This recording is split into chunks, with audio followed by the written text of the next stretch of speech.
വയനാട് ദാസനക്കരയിൽ ഷോക്കേറ്റ് ചെരിഞ്ഞ കാട്ടാനയുടെ കാര്യം നമ്മൾ പറഞ്ഞു. അതിന് ഇൻക്വസ്റ്റ് നടപടികൾ തുടങ്ങി. ഈ സ്പോട്ടിൽ നമ്മുടെ പ്രതിനിധി സുർജിത്ത് അയ്യപ്പത്ത് ഇപ്പോൾ എത്തിയിട്ടുണ്ട്. സുർജിത്ത്, എന്തൊക്കെയാണ് വിശദാംശങ്ങൾ? പറയൂ.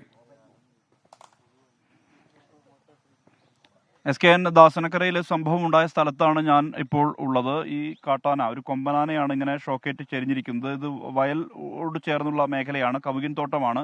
അവിടെ തെങ്ങുകളുമുണ്ട്. ആ തെങ്ങ് കുത്തിമറിച്ചിടാൻ ശ്രമിക്കുന്നതിനിടെ വൈദ്യുതി കമ്പി പൊട്ടി വീഴുകയായിരുന്നു. അതിനുശേഷം ആന അല്പദൂരം പോയി വീണ്ടും തിരിച്ചു മടങ്ങി വരുന്നതിനിടെയാണ് വെള്ളത്തിന്റെ ഭാഗത്ത് നിന്ന് ഇപ്പോൾ ഷോക്കേറ്റ് ചെരിഞ്ഞ നിലയിൽ കാണുന്നത്. ഒരു കൊമ്പനാനയാണ്.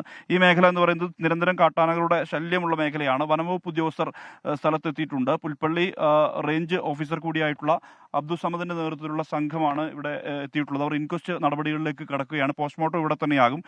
ഇന്ന് അബ്ദുൾ സമദ് അദ്ദേഹത്തിന്റെ റിട്ടയർമെന്റ് ആണ്. ആ റിട്ടയർമെന്റ് ദിവസം നിരന്തരം ഇത്തരം പ്രശ്നങ്ങൾ ഉണ്ടാകുമ്പോൾ എല്ലാം തന്നെ വളരെ സജീവമായി ഇടപെടുന്ന ഉദ്യോഗസ്ഥനാണ്. അദ്ദേഹത്തിന്റെ റിട്ടയർമെന്റ് ദിവസം അതിന്റെ അവസാന ദിവസമാണ് ഇന്ന്. അന്നാണ് ഇങ്ങനെ ഒരു സംഭവം കൂടി ഇവിടെ ഉണ്ടായിരിക്കുന്നു എന്നുള്ള കാര്യം കൂടിയുണ്ട്.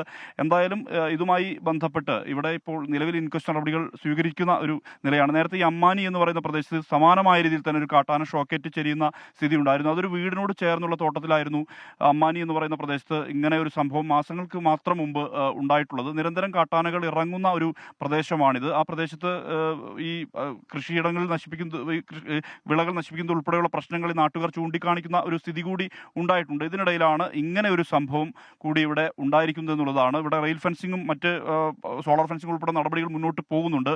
ഇതിനിടയിലാണ് ഇങ്ങനെ ഒരു സംഭവം ഇവിടെ ഉണ്ടായിരിക്കുന്നത്. SKN.